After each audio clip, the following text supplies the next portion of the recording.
There I am, and there you are. Hi. Hey, there we are. My hair's going crazy today, and the Hi. rain, and so everything's all humid. It's a bad hair day for me too. Overnight. I'm Mike Morales. I am here in San Antonio.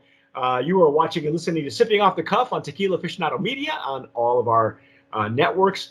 That young man with the bad hair day is Eric Zandona in Vancouver, Washington.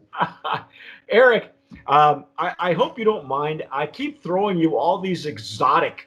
Oh, I love it. I love it. We throw stuff at Eric that some of us have never had before, but this is really interesting because we're starting to see more and more of these come out of Sonora, and today we have Batuq Bacanora. Gentlemen, I'm telling you, this is the next hottest thing. If you guys are tired of the same old from tequila, and you're not too thrilled about the infighting in the mezcal industry, because there is a lot of disagreements there. Try Bacanora, because it's been clandestinely produced for up until what, 2000? It was against the law to people were killed for this. 2000 is when it got its DO. Right. I think the material said the law was changed in the 90s. So it was re-legalized in the 90s, but then the denomination of origin for Bacanora was created in about 2000. So 20 years now. Yeah, and it's just now reaching into the States. This one was made. We want to thank Borderland Spirits, who made this happen. Michael Hurley, who has just went out of his way to get a lot of this stuff for us. I'm using my Stasel Jarrito for mezcal. It's got a wider mouth. These are just to give you a quick overview before we go into the ins and outs. This one is 44 alcohol by volume. It's 44 ABV. We were told that we're going to go through a couple of brands today, and I believe one of these is one or two of these samples that Eric and I have are at slightly different ABVs. So the neat thing about that is that this is really truly small batch. You go from batch to batch with the distiller. It's at the hand of the maker that where they cut this off and make it at a certain ABV. What a beautiful legs and tears. It's just gorgeous the way they cling to the glass. I'm not sure. Real slow, really nice. Yeah, this spirit is Bacanora is a type of mezcal from Sonora. It can, I believe, is Sonora. Is that the only state that can make Bacanora? Yeah. So Bacanora is one of these it's even smaller than, it's not even the whole state of Sonora. It's like, I can't remember the number, but it's something like 13 municipalities in the state of Sonora are allowed to make Bacanora. So it's like hyper local. Yeah. And it's essentially mezcal, but they have their own tradition. There's a town in Sonora called Bacanora where the spirit gets its name from. And and so that's the DO is situated around these communities, and so they are allowed to harvest agaves from particular regions inside the state, and it has to be made inside those municipalities. There's a very small cluster of families and communities that make this. But what I'm smelling is fantastic. It's wonderful. Now the plant itself is some people call it agave pacifica or yaquiana. It's the local name for it. It is. Genetically, I've heard the pacifica is essentially Espadin, but Right. it grows in a very different climate and region. Sonora is much more arid than even Oaxaca.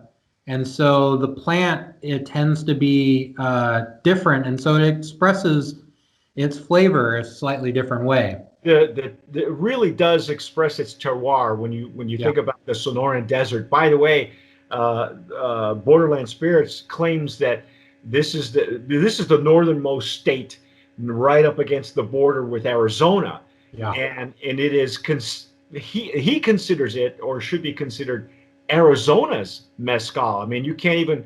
apparently can't call yourself an Arizonan unless you've had Bacanora. So, and it's true. I've heard that. I've heard that from Roger Klein, actually.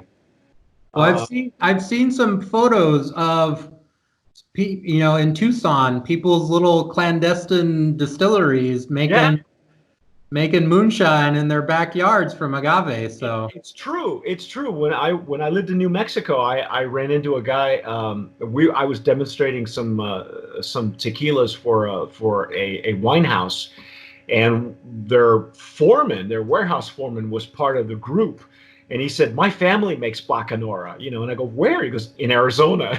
It's like, can I get some? Even back then it was you just hauled it back, in buckets or in plastic containers. yeah, I mean, this is one of the, I mean, I don't want to get political, but it's one of these things, right? Like peoples in the borderland regions have been moving back and forth for, hundreds and thousands of years, right? So, now we have this border that sort of splits the country and it kind of creates this mentality of like US side, Mexico side, but the geography of the land is very similar. The culture exchange is very similar. This back and forth, and so I mean, to me, that's one of the great things about America, right? Is that we have Yeah, the absolutely. And it's a exchange. great thing about agave spirits as well.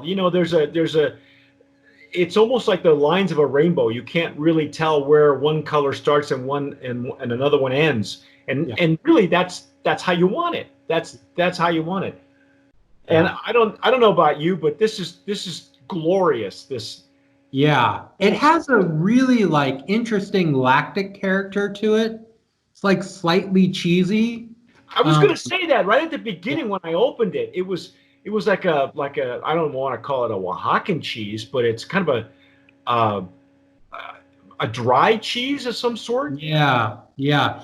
It's this really interesting mixture to me of sort of like orange and sort of cheese at the same, and so it's like slightly citrusy, maybe like orange blossom, and this like lactic character, like kind of a crumbly cheese, or even maybe like a harder cheese, but it's nice. It's really there's I mean, obviously there's alcohol there, but you're not smelling the ethanol. It's just a lot of aroma.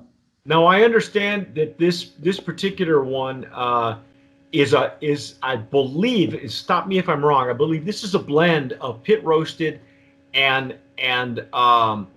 autoclave. I believe one of these producers doesn't like the smell of smoke on his mezcal, so there is no smoke. Okay, uh, No. and we've had other bacanoras with a little bit more smokiness to it. This one has none. It's just all plant and, as you said, a little bit of that lactic Yeah. undertone. Yeah, so that's what the notes say, that they some of the agaves are cooked in a earthen pit that's lined with rocks, and another portion is cooked in a what they say is a wood-fired autoclave, which is Yeah, there interesting. apparently on this ranch there's no electricity. Yeah. So you know, uh, it's mesquite and ironwood is what they're Yeah. using. Oh my God, have you had this yet? Let's try. I'm gonna try now. Dive in. This is awesome.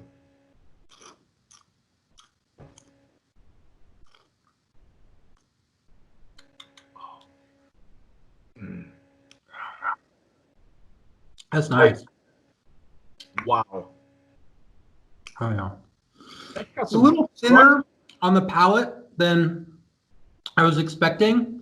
It's got a nice, clean minerality. There's Hmm. actually some interesting woodiness, not smoked wood, but like it kind of tastes mesquite or something. Yeah, yeah. It's odd because um, it's not like a heavily smoked or charred. It's almost as if it just adds another layer. Yeah, It's more wood than burnt wood. yeah, yeah, yeah. If that makes any sense at all, but Yeah, really tasty. yeah, this is it's on the intake, Hmm. you know it's fruity, and then it just as it goes through your over the palate as it washes over it, just everything hits it. I Yeah. mean, There's a really nice evolution of the flavor on the tongue. First part, real sweet, fruity. It hits the midpoint. You get this like salty, cheesy character. And then on the back end, it becomes like more herbal and woody. Really, really fun sort of flavor adventure. how's the finish? Is it like medium? It's medium to short. I'm not getting a real long fuzzy, even Yeah. though this is at a high ABV at 44, but the Yeah. finish is really not aggressive at all. No, no, it's very, very, very mild. I love the it's got great body. You know what I Yeah. mean? It's got there's a lot of substance, and I can tell where where the vinatero um, and it's not this family, but well, in any case, there's two families we're dealing with here. We're two different brands. When you hang in there with us, um, but I can see where they want to present the flavor of the plant as opposed to hiding it underneath Yeah. smoke. This Yeah. is this is hard. The smoke is small, short to minimal. Yeah. Yeah. There's a really nice, like, there's almost like a mentholy, like warmness, not quite menthol flavor, but that kind of sensation of warmth that you get Hmm. from menthol on the palate. It's just that's mixed with this like real interesting herbal character to it. So it's really nice. Really It is nice. beautiful. What do you think? What's the final verdict? Shall we? Yeah, I Yeah. think so. I, I totally agree. Brand of Promise nominee. This is in Yeah. the Bacanora Blanco. Let's see if we can get a little bit more of the insights before we sign off on this one. Yeah, Uh, so I think what I read was that fermented for 7 days after it was cooked in that sort of combo period or combo of pit and autoclave.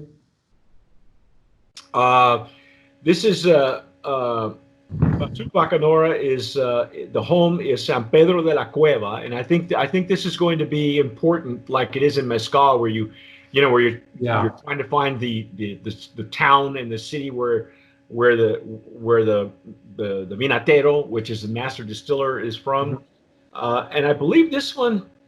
Um, I think there are two people involved. Now, San Pedro de la Cueva is where Pancho Villa shot all the males in the village, including the priest, in retaliation for the death of 7 of his soldiers. That's interesting. I had not heard that story before. Mhm. Um, the bottler is Rafael Encinas, and let's see here. I'm trying to see what else I can pull out from this information here. Uh, let's see. Here is where the tradition of Bacanora is continued by their son Rafael Adalberto Encinas Molina and his sons. Yeah. So this is a big family. Uh, it's a family tradition and just a lovely spirit. The name of the importer again is Michael Hurley of Borderland Spirits. Right now, primarily, they again, as many of the brands this year. While we're taping this, this is May. So we're still under quarantine, folks. By the time you see this, this could be November and October. I don't know. We're booked way out with tastings. But he had launched Borderland Spirits in January, February, and then came to a screeching halt. Yeah. But he has made the rounds. He's been seen elsewhere online. You can find them on Instagram. Michael Hurley's been doing a lot of interviews and things like that, and he made this happen. I so appreciate that. The one thing that Borderland Spirits does stand for is primarily the cultural sustainability of the art of Bacanora. Mm-hmm. And as we go through these flavor profiles, and expressions, we'll keep you involved a little bit more on Borderland Spirits. Right now, it's probably mostly available in Arizona. Hopefully, it'll. I can tell you right now, South Texas, they're really looking at mezcals and bacanoras, things that are more distillates that are more traditional. They're more accepted down south, so it wouldn't surprise me at all. We start to see it here in Texas, in South Texas. But in any case, that's our take on Batuq. That's the Blanco. Stay with us. We're going to go through the entire line here. I'm Mike Morales here in San Antonio. That gentleman out there is Eric Zandona in Vancouver, Washington. You have been watching and listening to Sipping Off the Cuff on Tequila Aficionado Media on all of our channels. Please subscribe if you're watching us on YouTube, or download the podcast anywhere where you're listening to your podcasts. And whatever you do, tomar sabiamente. Sip wisely.